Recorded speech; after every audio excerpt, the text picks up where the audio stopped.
Okay, so for those of you who don't know, I come from music originally. I'm, a filmmaker, actor, but I'm also a musician, and I moved to LA when I was 17 years old, was fucking hustling for 10 years trying to make music happen, and then I wrote a song for Britney Spears, and then I was, like, in the pop music world and, like, doing sessions with everyone and, like, trying to fucking make it happen. So, lots of meetings all the time. I would say 90% with men. All the producers, I would say 98% men. I think I worked with one, maybe two female producers that entire time. And one day I got, I can't remember how it happened, but whatever, an A&R, like an executive basically, not an executive, but like a pretty high up A&R at a major record label reached out to me and was like, hey, I'd love to talk to you about your songwriting, because at this point I'd written for Britney and whatever. It was still kind of fresh at the time. And I was like, great. So we set up a meeting. I go in there and I meet with him. And here's where it gets complicated. I was attracted to him.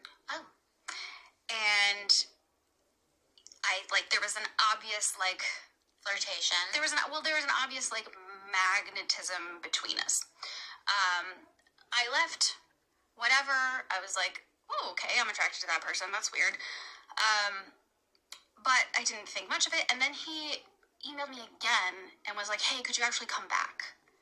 I want to talk to you about your artist project and not just your songwriting. And then we can, go, get a drink or whatever and discuss it. Now, for context, at this point, I go out to bars with music industry people all the time, because that is one of the ways that we have meetings. Right. It's not always in the office. It's very, very common. At least it was at the time. I haven't been in it as much lately, but my manager and I would go out and meet, people from this label, or, go to a show with these people. So this is not at all unusual. It's down the block from the studio that his office is in. So I was like, okay, cool. We'll meet there and then we'll go discuss. I get in there and I'm not going to go into too much detail because I feel like it could actually be, I don't want to be too, give too much detail. But basically he shut the door and he made a move. And this is in his office? This is in his office. Oh, no. At night. Oh, no. And it was really, really confusing for me, because I was like, I am attracted to this person. Right. But I don't want to do this. Yeah. I'm attracted to this person, but I would want to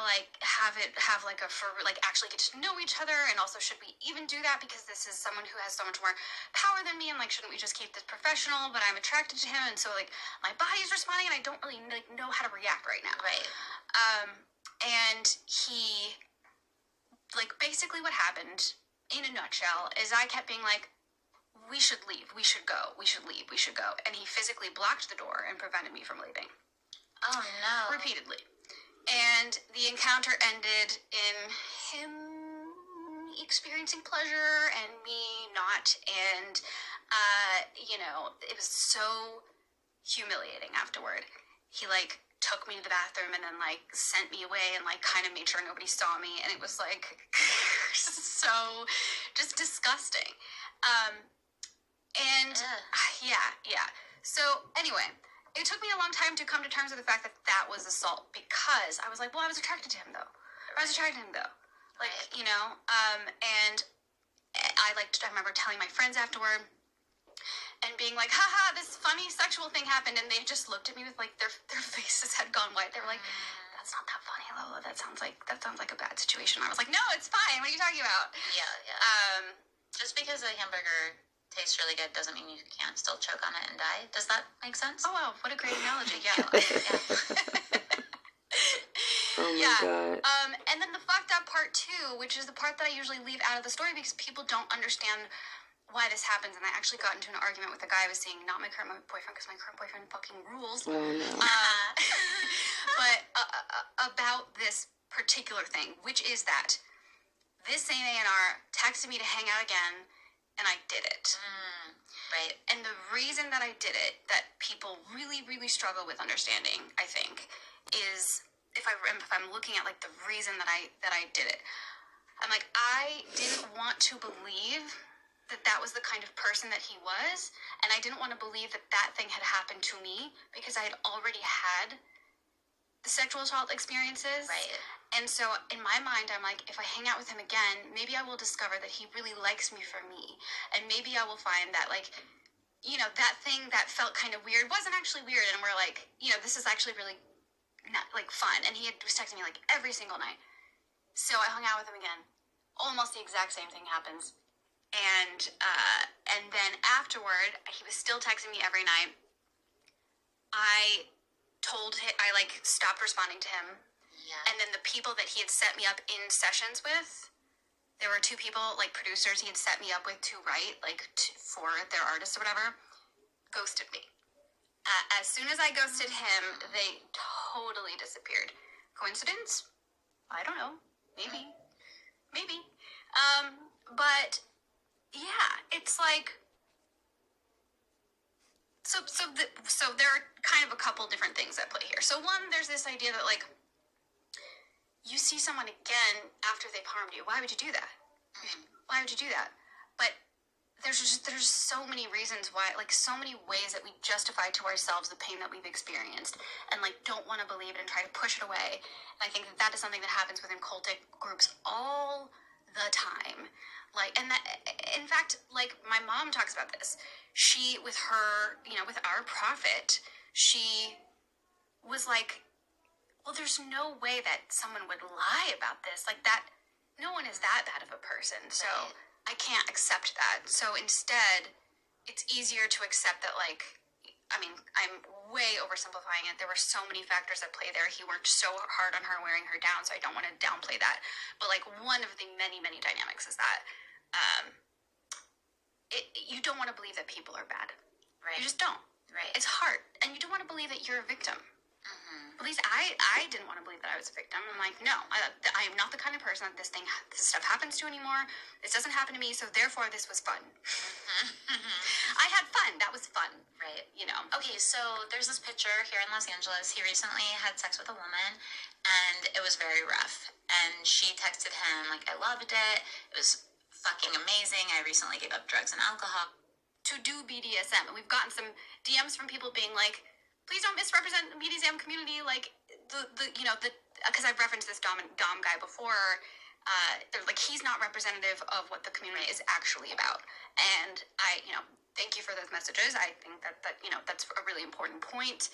Like, if somebody is going to be rough with you, they need to be talking to you about it. And if they're not, they might just be shitty. Like, it might not be the BDSM relationship that you think it is.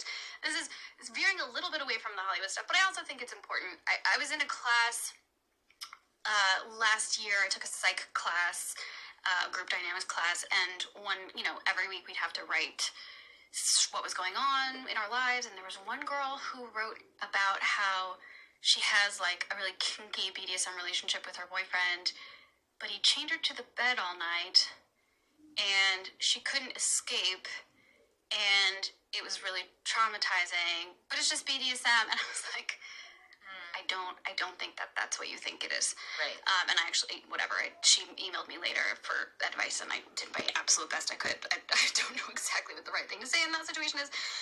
But yeah, so that's one facet of it. And then the other facet of it is this thing that we've finally begun to have a cultural conversation about, which is, like, if you are the person with power in the room and the other person, like, needs something from you or wants something from you, there is an obvious power imbalance. You cannot. It's so frustrating.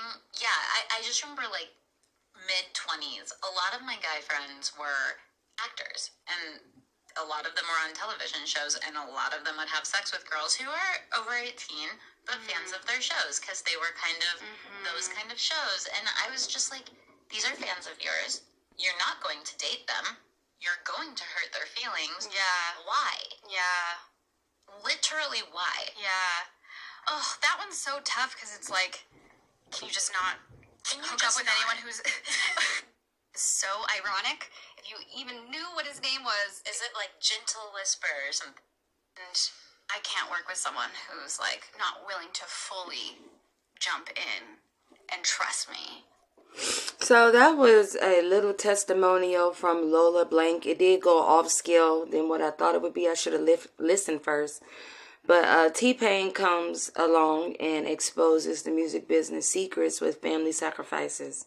That's pretty intense. But I'm trying to stay on the film side of things. She talks about the cults in Hollywood. That is a part of Hollywood because T-Pain is all-around guy and has his hands in everything. Maybe we should just kind of pay attention to what T-Pain is saying. And he definitely is a powerful person. What happens when you're in those early stages of fame? Single day, who you are, gold. Yeah. Why did you stop? I had to. Why? Because it was taking over everything. Just my career was just my life. Yeah. Like, you know, I wanted to, like, you know, my kids made two different people. Like, when they saw me on TV, they would call that person Other Daddy. Oh. Yeah, when I would get home, like, you know, they wouldn't run to me and shit like that. It's like, I've been on the road for fucking 2 months. Like, you ain't seen me. And it's like, we saw you. You've been on the TV. We saw you. Like, so, you know, once that shit started taking over life like that, I just realized this, you know, being at the top wasn't super important. The development of the relationship with my daughter after going through that. That's just that. I don't have no relationship with her. That shit hurts, man. Ooh. That shit sucks. Make you feel useless. Yeah, for sure. To, you know, have that go on and, you know, being called Other Daddy when I walk in the house and shit is just like, okay, I can probably go ahead and stop this for a minute. Yeah, just reset it, got everything back in order. Yeah. You don't lose shit like that. You don't lose talent. You know what I'm saying? So, you know, I was like, I can get back to it. I'm sure I won't be, you know, in the public eye as much and shit like that, and, you know, won't be going off the momentum, but I still should be able to get back to it at some point. So I just put that on pause. But that's real. You know, I'm telling you, That's Mike. real. That's real for you though to do that. I think just like put your whole career on pause. I commend you for that, man. Yeah, man. And just focus on your family and kids, man. That's big. Absolutely. That's huge, man. It took me a while to learn that. That was way more important, but I did, and I fucking learned. I don't know where this video is gonna go. I don't know how long it's gonna be. I don't know how many. Okay, so he was just saying that was T-Pain, good friend of mine. I haven't seen in a long time. But he was exposing the music business by just taking over. I believe some was cut out, some of the things that was said. Because I believe that he did have more to say. Because it seems like nothing was said much. But I kind of don't want to just waste my podcast going on and on with this. Because a lot of times cults do protect when it goes out on the social media. A lot of times they used to go after people, you know what I mean, when they talk. And it didn't end good at all for anybody. Usually when you start speaking about certain cult companies. Because it exposes them and exploits them. And then what happens next? Legal systems and stuff like that come down on you. A lot of times I'm looking for film exploitation. But they keep on wanting to talk about drag racing and music business, and I guess that does go side and side. You know, a lot of artists do find themselves in film. A lot of film. All of a sudden, you find out the actor or actress has a hidden musical talent and wants to be a rapper or a singer, and that's very rare that they carry that out. A lot of times, it's common, which is awkward, for the musician to do a film. So yeah. A lot of the world out here is pretty biased with this stuff. But the shocking exposed religious cults at the Esther House. That's an investigation on 60 Minutes in Australia. And then there's another one that you can check out. What is a Cult? A film by Richard Kelly. The cult Mormonism. You know, religion versus, I guess, same-sex relationships, experiences, cult of Scientology. And it's just different things that you just go take a look into it. Again, I've already explained some of my experiences with the cult, you know, with getting into business, whether it's corporate America, whether it's film, whether it's church, whether it's, film, the music recording company. A lot of the film industries are pretty sad with how they are and what they're capable of doing. And it went from being called Hollywood to Hollyweird. And it definitely is Hollyweird because of these cults that take over. And it's really sad. Cult takeover It's foolishness. You know, I'm not going to say it's a white thing, but it's definitely a heritage thing, ancient thing, and it just shouldn't be. But the book of Revelation, the Bible tells us that these times will be worse. Our children will be worse. Men will grow wax cold and be lovers of themselves. And this is the proof of how we are now in today's Sodom and Gomorrah. And God promises fire. And this is why these fires, you can't put it out. And it skids across water because this is God tearing it up right before our eyes. And people want to say that it's something else. But that's for those who are lost. We who have the eyes to see go on with living prosperous lives. And whether you went on and nobody got to see you live a prosperous life, God knows that you're prosperous because you're in his hands. And that's what it's all about. So, the film on Wikipedia, according to Cult Film, how they expose things. I don't know if I really should go into talking about the depths of it because my podcasts get flagged.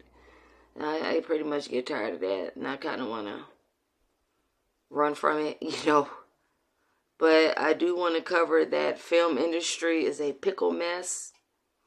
And Wikipedia is not always fact-checked. Fact-check is not always fact-checked because people pay to remove content by people that they will wipe out. After the gatekeepers do a takeover, they wipe you out to erase your identity.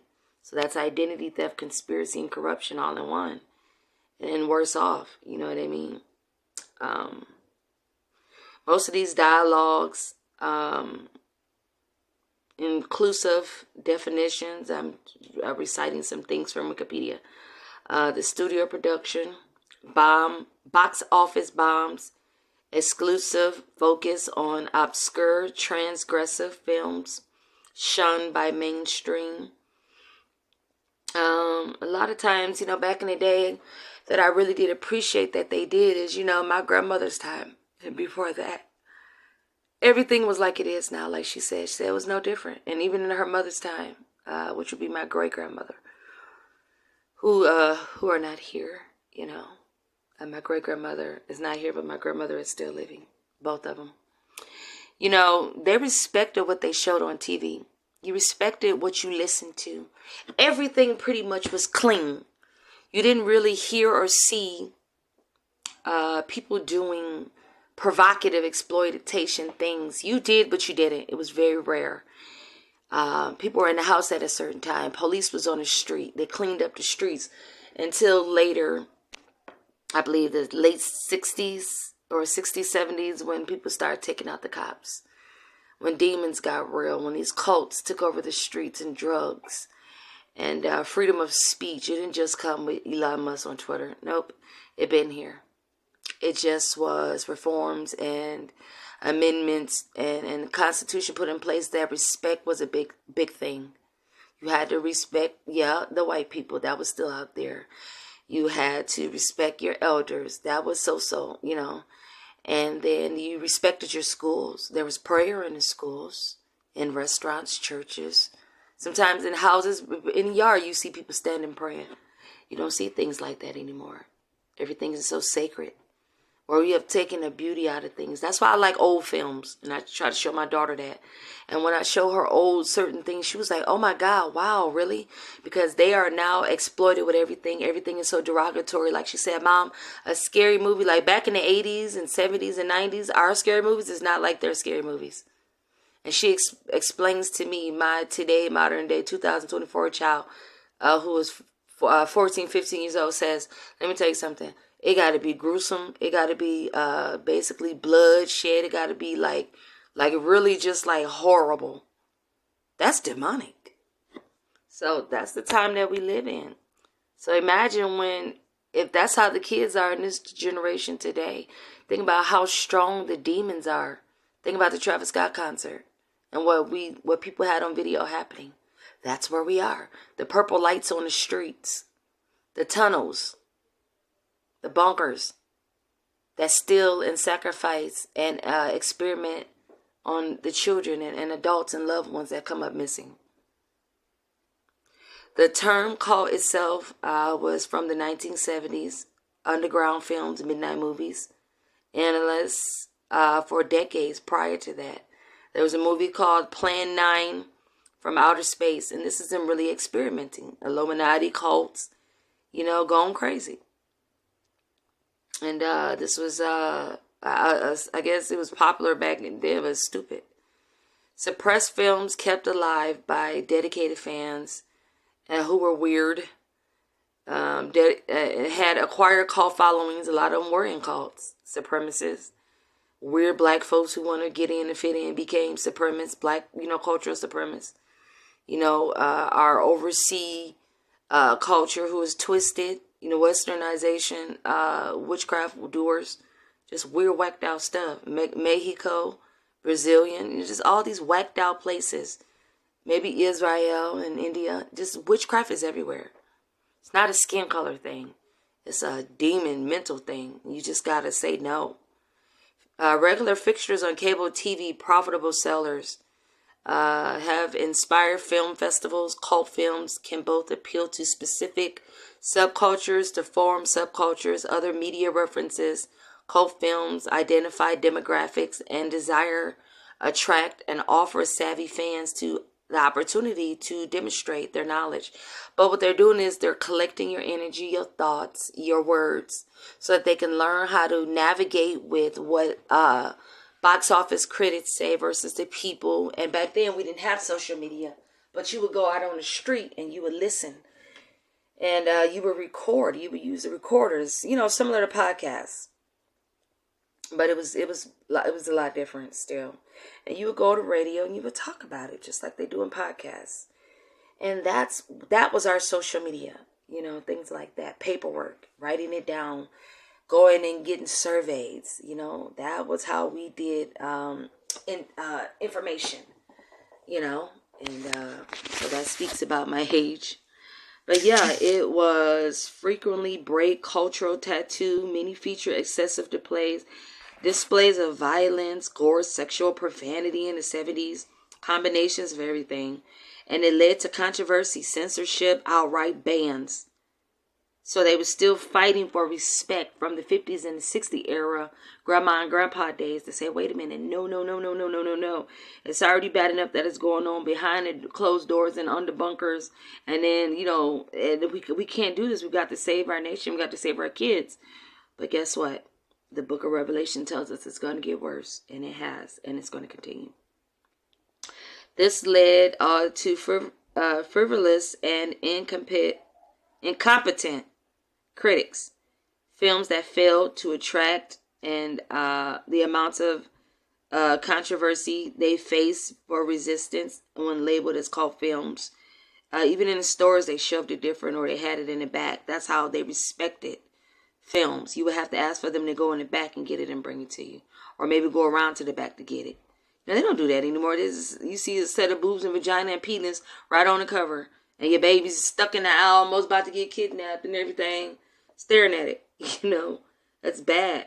Our days of Blockbuster. Then they want to take Blockbuster away. Video film store where you go and rent movies for $1. All those good type of days is over with because of greed. Because you didn't support it, because we didn't teach our children to support it, or our children didn't understand that this is movie time, this is family time. But no, the crackheads want to run up in there and hit the store up and bomb it and shoot the workers, or rape the workers or waitress next door from coming out of the store, the restaurant next door connected to it, so you can't have movie time and go for a late night ice cream while picking up some film at Blockbusters or Family Video. This is the era that I grew up in, where it was all about family and family time, not this pretend family stuff. And you got social media and things like that.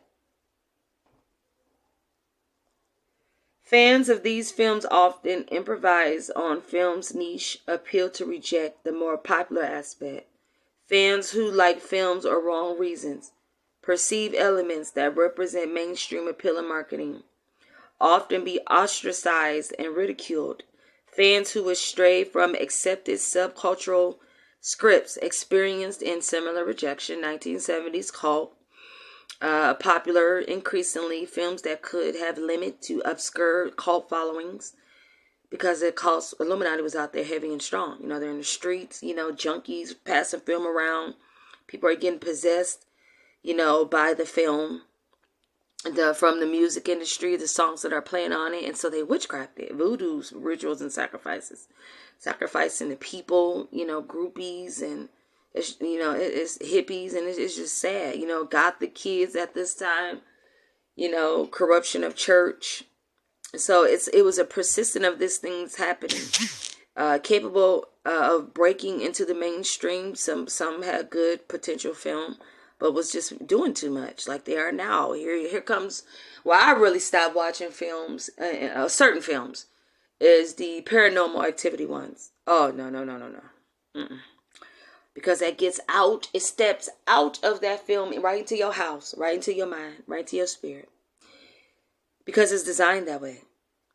And that's why we had to pray and oil what we touch and receive and play. Overly broad usage of terms have resulted in meaningless deceptor applied to any film that was the slightest bit weird, unconventional. Others accuse Hollywood studios of trying to create cult artificially. They did. Films overuse of terms of marketing tactic, because anything goes. I mean, a sale is a sale, and usually anything can sell if you're a great salesman.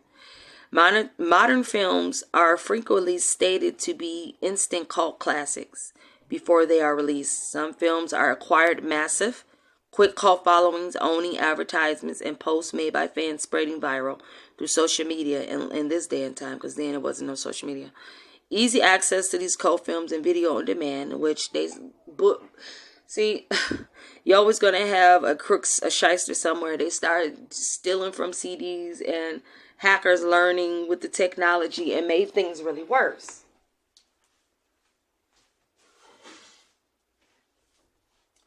With bootlegging and ripping off CDs and making copies, and now copyright had to get involved and start locking people up. But that went so long until it didn't do a good job of catching people.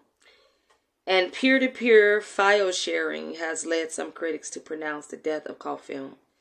They know how to rip and steal anything now on live stream and burning on the internet. So, you know what? That just grew to be worse. And now they've learned how to stop that and track it, which is smart. And let's just do better and create VPNs that can get inside these trackings and track down copyright infringement. What is a cult film? Cult film is a passionate following, but does not appeal to everybody. James Bond movies, chainsaw movies. Chainsaw movies, they said, are not. James Bond movies is not. Just because a movie is a cult film does not actually mean that they're doing cult in it, but they shouldn't put that in there. Some cult movies are very bad. Others are very, very good. I beg to differ. Some make an awful lot of money in box office. Some don't make any money at all. Not so much. Some are considered quality film. Others are exploitation. That's true. Alex Cox, in his introduction to The Wicker Man on Moviedrome in 1988, a cult film is any film that has a cult following. The term is not easily defined and can be applied widely in a variety of films, and I believe they do that to sell it. Released by major studios, big budgets, become cult film, accepted by mainstream audiences and critic. And I understand that going into food critic, film critic, music critic, fashion critic, etc. As a consultant specialist and a supervisor, brand ambassador, and etc. So I'm speaking on this because I'm giving my critique and following up with the movie business and the strike. Films are defined by audience reaction much as their content. So my content putting out on my podcast, check it out, about the after AMPT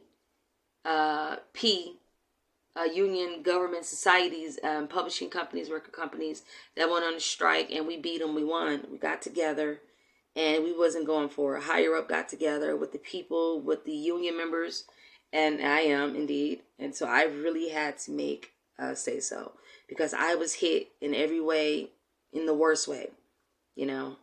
Some definitions exclude films that have been released by major studios, big budget cuts that specifically to become cult films, become accepted by mainstream audiences and critics, defined by audience reactions. This can take the form of elaborate to ritualized audience participation, film festivals, and cosplay. And this is where it gets dangerous, like the Travis Scott, like what happened with the Ariana Grande, what happened at Tiana Taylor, and like the Michael Jackson type concerts, or rock stars, or hip hop concerts. A lot of times they put those crystals in there. You don't know it's there. The Illuminati type cult people, church cults, just regular, all kind of thousands of cults come together. Whether it's one being invited or many.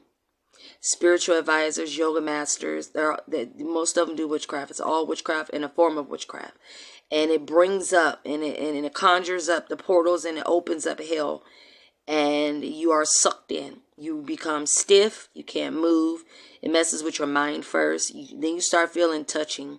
Or if you don't feel that, you automatically feel a suction of something being ripped out of you fast. It hurts. It's painful. And you're gone. Or you experienced it, and you can stay and testify and speak against your experience and what happened to help make a difference and bring change. You know, and that's what I have to get out here and continue to advocate to do with the cabinet for entertainers and recording artists and musician unions, songwriters, screen guilds, because it is cult driven and takeovers. Over time, definition has become vague, inclusive, drifts away from earlier stricter views. We needed to get back to the stricter days, stricter views, stricter amendments, stricter rights and laws and policy. Increasing use of term mainstream publications have resulted in controversy as I can't pronounce this word, but it argues basically meaning that it's cinephilia,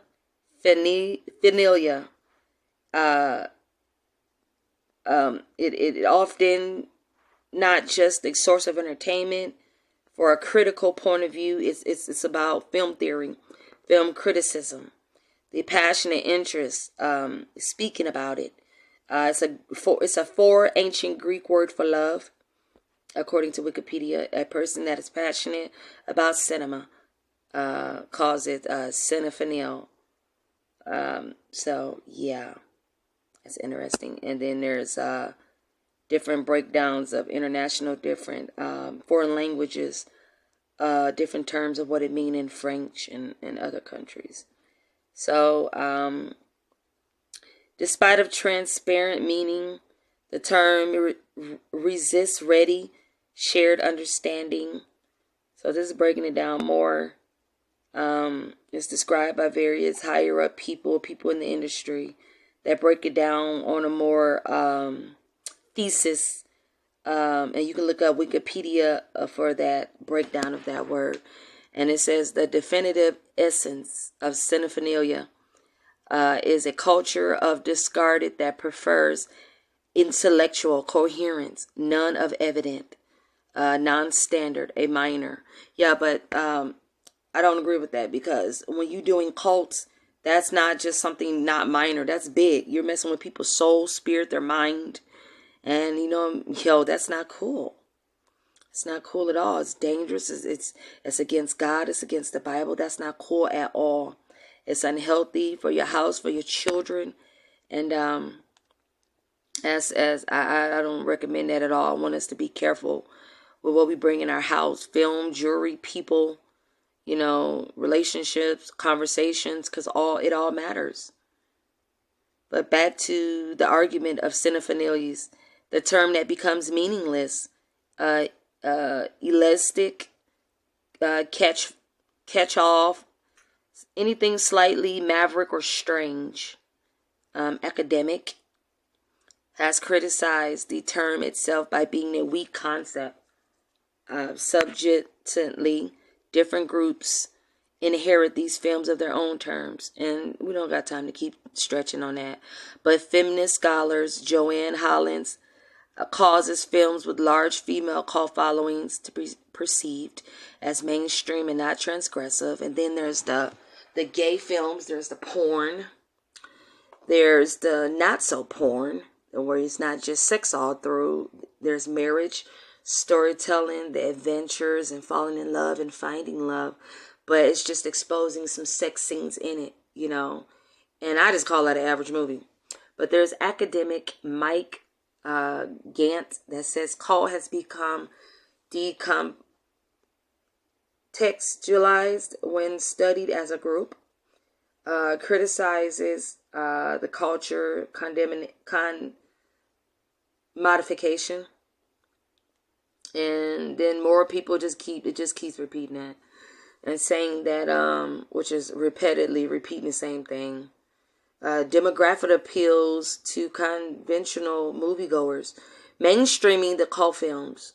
And another higher up person, Jeffrey Andrews Wingstock, instead calls the mainstream film transgressive element. Defines it as being strong community aspect, obsessed fans, ritual behavior, and that ain't cool. Citing misuse of the term. And Mikhail J. Colvin took self-described hardline stance that rejected the definition the use of it as any other criteria. Matt Hills stressed the need for the open-end definition rooted in structuration. Audience reaction are interrelated. Neither is prioritized. So I don't understand really what all that means. It's just given, like I said, it's hypothesis, people's theory basically, and they're focusing on what they think and how they think, and basically trying to rule you in 55 different directions to get you to see things their way, from their lens looking in. Look at it as God's way. That is all wrong and stupid. Yes, understand it. Yes, I would say research it if you're the type that care about film critics and what it is to be a film critic. I know you love movies and behind the scenes, things like that. So it's interesting for we who do like that. Focus on the accidental nature of cult following, arguing back and forth is what they're doing, these different peoples and their beliefs and outlooks on the cult films, and the fans are weighing in to consider themselves to be savvy and marketed. Jonathan Rosenbaum rejected continued to existence of cult films and called the term marketing buzzword. Someone else, Mathis, suggested that the cult film to help understand ambiguity, incompleteness in life is given difficulty even when defining the term. So the term cult is a big deal. Cult films, churches, leaders, schools, people are weighing in and complaining. Regular, working class people who these films are being exposed to their children, their teens, their loved ones, maybe their elderly ones that they don't want watching this stuff. Such as good or bad, failure, success, innovative, retro, helps to illustrate the subject, and never self-evident. Ambiguity leads critics, preposterous modernism, to accuse cult films of being beyond criticism. Oh, yeah, I just butchered that. Postmodernism is emphasis now personal interpretation rather than critical analysis, and inherit these audiences, dimensions, and whatever word this is, to split between ironic, earnest fans. So regular fans who like regular movies that are safe and don't have all that, versus those who go for anything, like anything, and really want edge, like the Paranormal Activity type stuff and the Chainsaw Massacre type stuff. Those film lovers, Jason and Freddy. But it says, quote by academic Jeffrey Sconce, I don't know how to pronounce that, who defines cult films in terms, and then it's paraphernalia type films, marginal films exist outside critical culture acceptance. So they're giving experience. So a lot of the film schools will have a project, and they will go do these incentives, and or they'll work with their, like I said, their personal experience of exploiting a film and doing research and a thesis and a theory on noise, like the film White Noise, capturing the Demi Lovato type of documentary, where she goes and captures and research spirits and learns from many different mentors out there who were spirit dream catchers, and after manhunt, as far as catching dreams and mediums, psychics, and all that kind of things. And so a lot of times that comes from that type of film exploitation when it appears to culture, film festivals, and things like that, making a broader, appealing to different audiences on these film releases. But however, most of them get rejected or a bad review. Single unifying and underlying these features. Instead, these states that cult films are united in, like New York, Los Angeles, most times it's big cities, oversee a subcultural ideology, opposition mainstream taste itself as vague and undefinable term. Cult followings themselves can range from adoration to contempt, and they have a little in common except for their celebration. Even bad films are ridiculed by fans artistically and unintentionally, but at the same time, vigorous masculine tastes for these frequent reinforced conflicts within these industry of film cult film, rather than a rebellion against it.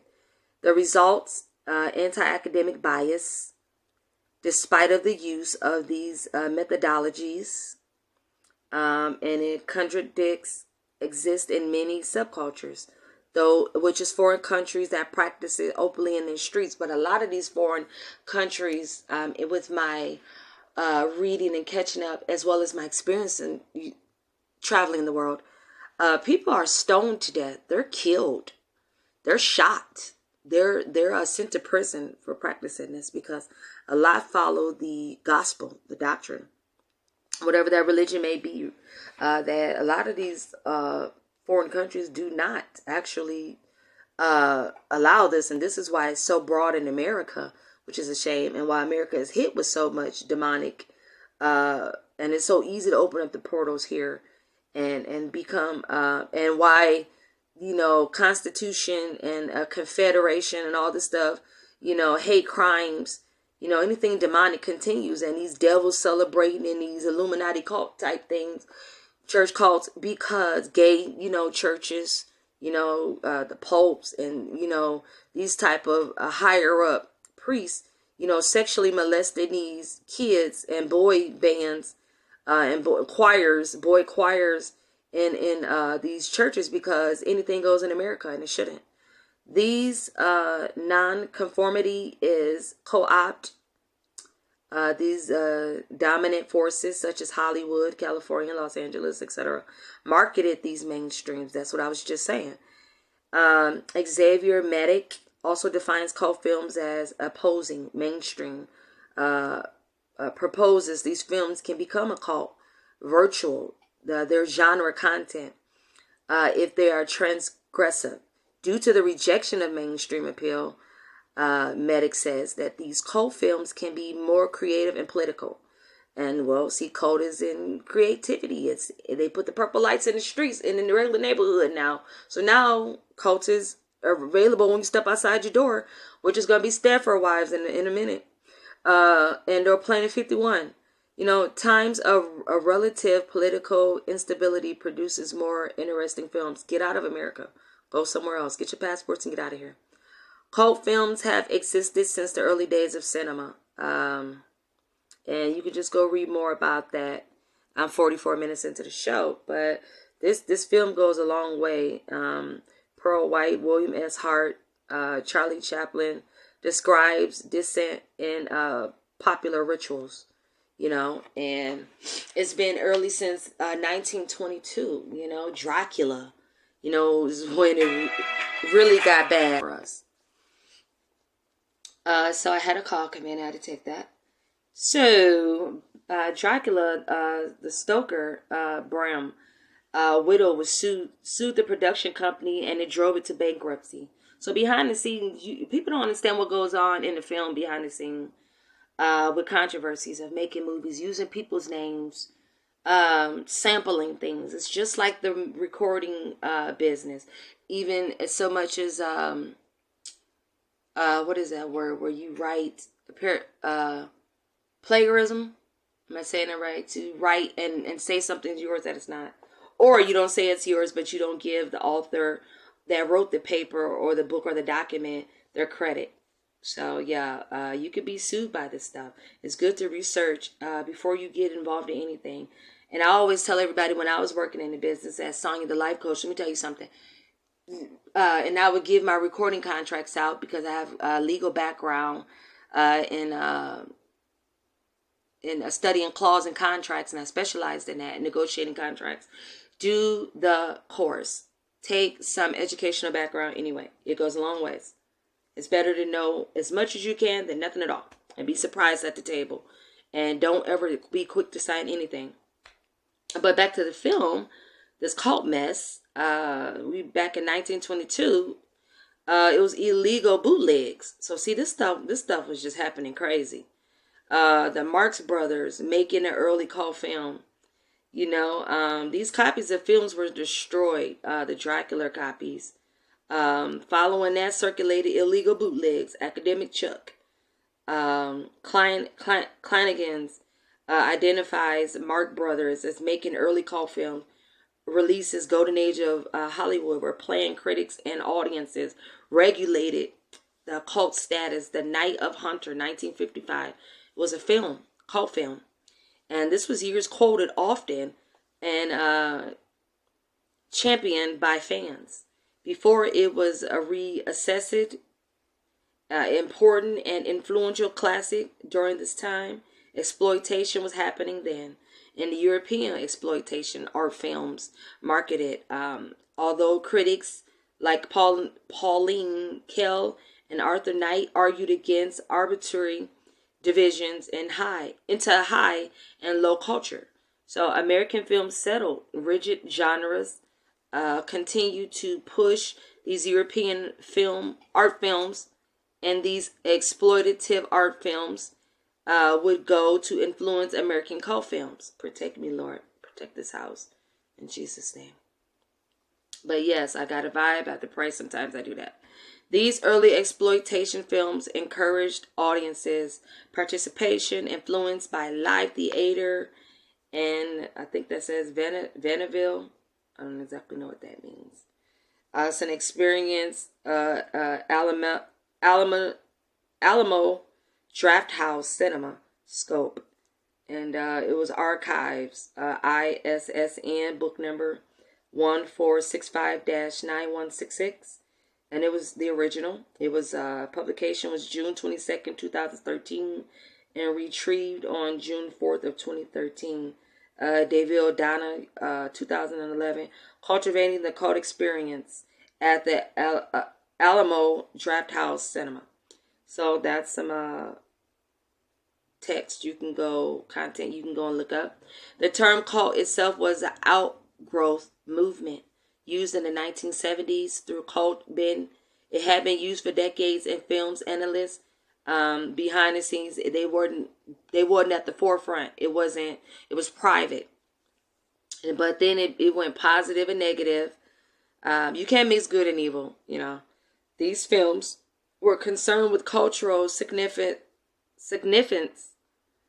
and social justice. Early years of avant-garde films, and his Shield Mark 2003. Why call them cult movies? American independent filmmaking, the counterculture in 1960s.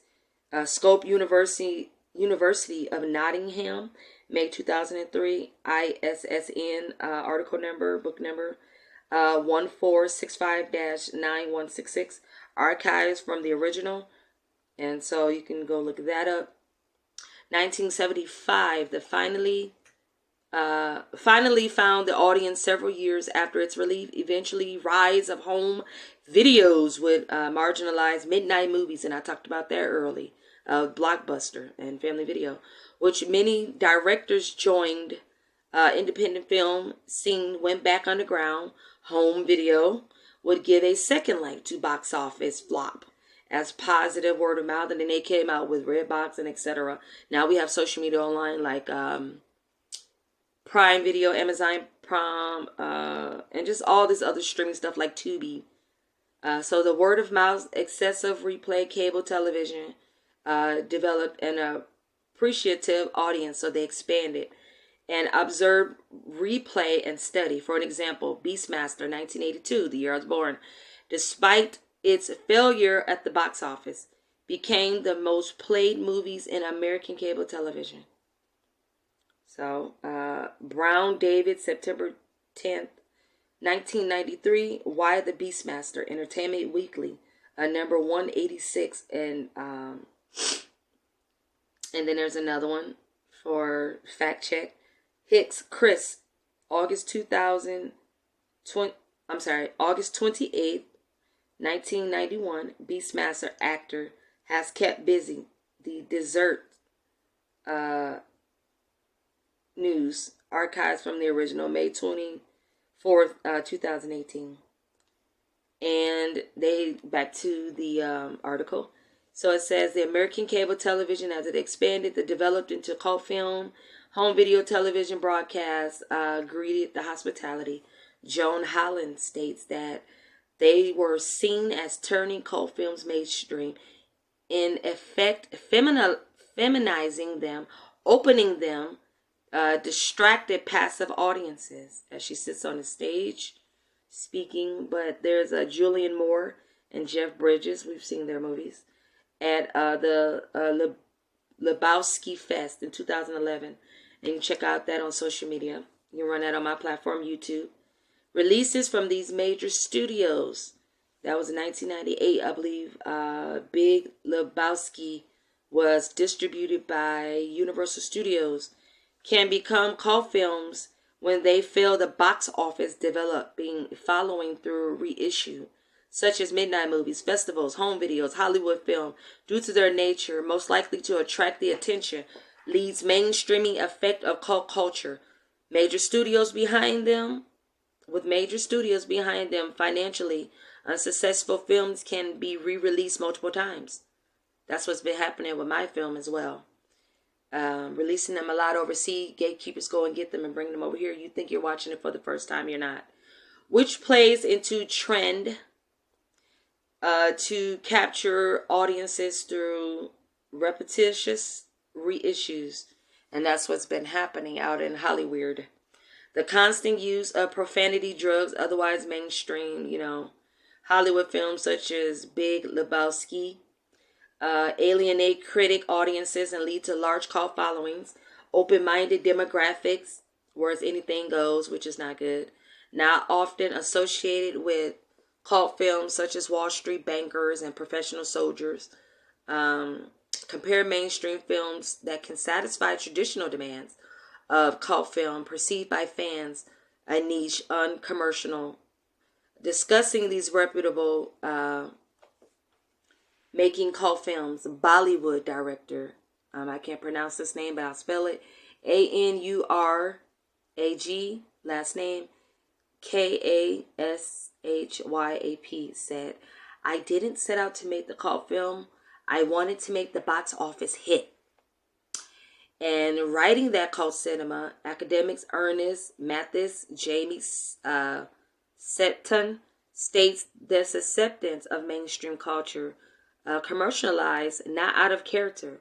The audience has more complex relationship with these concepts and more opposed to mainstream value excessiveness and commercialism that they are anything else in global contents, popularity territory, regardless limit releases. Mad Max 1978 or 1979 was international hit, except in America. So where it became absurd cult favored, but it was ignored in America by critics and available only for years in a dubbed version, and earned over $100 million internationally. Foreign cinema can put a different spin on popular genres. Japanese horror was initially a cult favorite of America. Asian imports. The West marketed exotic cult films, interchangeable national identity. Academics Ching Young Shin criticizes the film influence can affect fan response, and it can, on genres tied to national identity when it becomes global scope, and you question the authenticity may arise. Filmmakers ignore their own country and can become the object of a cult adoration in another, producing perplexed reactions in a native country. Cult films can also establish early vitality for more mainstream films, both filmmakers and national cinema. The early cult horror films Peter Jackson strongly associated with Homeland, they affected the international reputation of New Zealand in its cinema. Artistic films emerged in New Zealand and perceived as legitimate competitor in Hollywood, mirrored Jackson's career. Heavenly Creatures, 1994, acquired its own cult, becoming part of New Zealand's national identity. It paved the way for big-budget, Hollywood-style epic, such as Jackson, the Lord of the Rings trilogy. Mathis states that these cults and fandom frequently involve non-traditional elements at the time and the time management. Fans will often watch films obsessively, an active that is viewed by mainstream as wasting time, yet can be resisting the leisure of time. Also, watch films idle, sarcastically, speed up, slow down, frequent time, leaner narratives, ambiguous establishments, and of time are all popular. So it says viewing habits on horror films in Hollywood, sentimental on Christmas movies, romantic films, Valentine's Day. These are often marathons, and fans gore themselves with these favorites, like Hallmark is my favorite, TBN for family channels, Lifetime. Film broadcasts these have a nostalgic favor, and giving a sense of community, they share these views, the fans. And new film often have trouble making inroads against institutions like It's a Wonderful Life, Christmas movie in 1946, and Miracle on 34th Street film, it's a holiday film, 1947. These films provide mild criticism, encouraging family values and spending and overspending. Halloween movies, on the other hand, allow flaunting of society taboos and testing one's fear. Horrors have appreciated holiday and other horror films as Halloween. And Mathis criticizes over cultified, commercialized nature Hollywood Halloween and horror films, and states feed into each other, such as the Halloween has turned into an image of product, not real community. So it's all about the dollar. It can provide the missing community aspect. So you can go on to just read more and more about it. But yeah, I mean, it really breaks down the concept, the fight, and despite of the oppositional nature of the cult films, and how celebrities go back and forth, and how they produce filmmakers themselves, authenticity, the important aspects of the popularity of film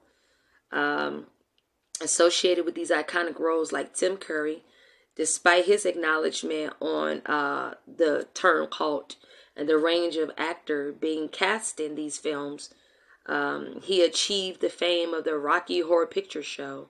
It was unrelated, discussed with this project. but interviewers frequently brought up the role, which caused him to tire of discussing it. So he was exhausted. So, yeah. Then there's another one. The Andy Warhol film, when she became typed as a lesbian for domineering women. And then the church started, going, the schools. And then it became, now it's in our law. So, like, what do we do? How do we get over these films?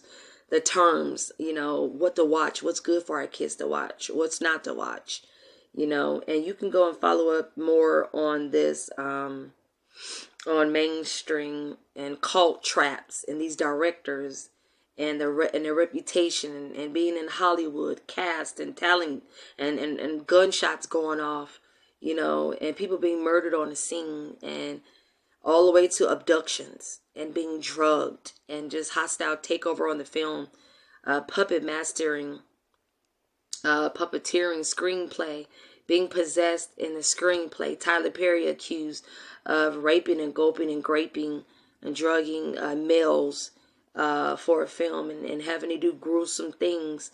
And it goes on and on and on, with the film. So you can look that up on Wikipedia and fact check. But yep, so that's my time. I would say the solution is to pray about it. Don't sign anything. Do your knowledge. Pray about knowledge and use your wisdom. Best of your knowledge. Take loved ones with you. And be inspired. As I have been an hour in trying to really break down behind the scenes and not getting sued or my podcast flagged. That was really difficult to do this type of podcast, because any little thing said or mentioned, I could get, that. So I want to not be deleted. I want to stay around, reputable, be remembered, acknowledged, and they're celebrating me out there. Sonysonya Theater, with my catalogs, with Universal, with Warner Chapel, Warner Brothers, big main record companies, independent. And coming on the scene as a songwriter, film score, and joining the union, becoming a union member, and a brand ambassador, a life coach, a music coach, talent buyer, and the list goes on and on and on with my accreditation. But I knew that I could be the one to really hone in and speak on this. So be careful what casting company, what house party you go to, who calls you their friend, what director wants to give you an opportunity and then grape you in the audience, in his office, like he did the first lady in the beginning of this podcast. And as T-Pain explained, not being able to be human, basically not being able to feel like a human. There's two of you, one or then the other. Basically, there's the real you and then there's the clone you. Basically, what the children were saying. We want to identify you as, who is our father? Yeah, we see you on TV. Okay. And my children went through the same thing with their dad. We don't even know you, but you want to be a family with this person. Make us sit over here and feel like this is one thing and another, but you're not being a family with us. We don't see our mom. We don't even know who our mom is. That's trafficking. And I put my foot down and I'm fighting for every person in the industry, as well as corporate America, working families, day-to-day church families, wherever you are, all over the world. You contact Civil Rights, enised, Political Truth. Go to the Whitehousegov or have your embassy UAE reach out and collaborate with your embassy and presidency and your nation. And let's make this work at the table. We're doing enough voting in the UAE. Let's start doing some real reforms, doing some real follow-ups, making some real change happen. Because if we got to get up and go open up our own infrastructure, our own territories, that's just what we'll do. Because we who understand diaspora family, we don't go for anything. There has to be structure. There has to be integrity, dignity, moral values. There has to be God. Yeshua, Yahweh, you're invited, in this podcast, in our next move, in our right now, in our incentives, in our ideas, in our meetings, in our everyday to day life dealings, due diligence, our agendas, because that counts. you know, and I'm going through allergies here, a small cold. But, you know, as we enjoy March season, let's enjoy marching with wisdom. Let's enjoy the spring coming in on us. 2024, let's do it wise. Let's stand together, stand with Queen. That's my time. It's been an hour. The Chantel Show Radio on TikTok, the TheShantelheartshowblog, Spotify for podcasts, and also Anchor.fm. Also on iHeartRadio, across digital platforms is available. Thank you for tuning in. You might be listening to it over at ED Diplomacy Alliance Podcast with an S. Also follow that on Instagram as well as Facebook. And then follow Dr. Shantel, Shantel, Maxwell like coffee at Facebook. Shan Reacts on TikTok and YouTube.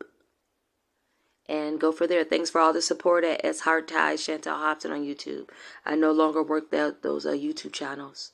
The updated one is Shan Reacts. But thank you for your support.